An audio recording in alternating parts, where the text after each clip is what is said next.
Depression کیا ہے؟ خوف ہے. ڈپریشن کی اگر آپ تعریف کریں، اس کے ڈیپ میں جائیں تو یہ خوف ہے.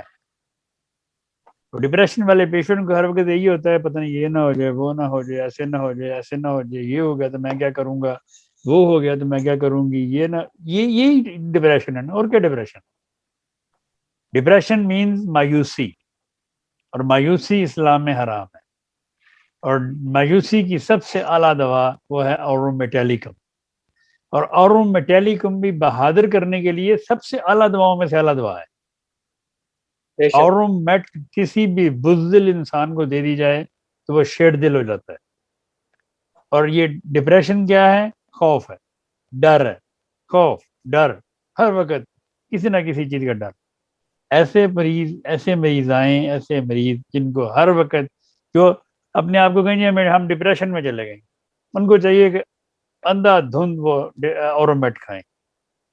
اورومیٹ 200 میں کھائیں، 1000 میں کھائیں، CM میں کھائیں. میں نے ایک دفعہ ایک پروگرام میں بتایا تھا کہ ایسی عورتیں جو اکثر ڈپریشن کے شکار رہتی ہیں، ان کو چاہیے کہ وہ سونا پہنیں، وہ سونا پہن کے رکھا کریں. رات کو سوتے وقت سونا پہن کے سویا کریں. اگر دن میں وہ کام شام کرنا تو نہیں پہن سکتی، گلے کا ہار پہن لیں.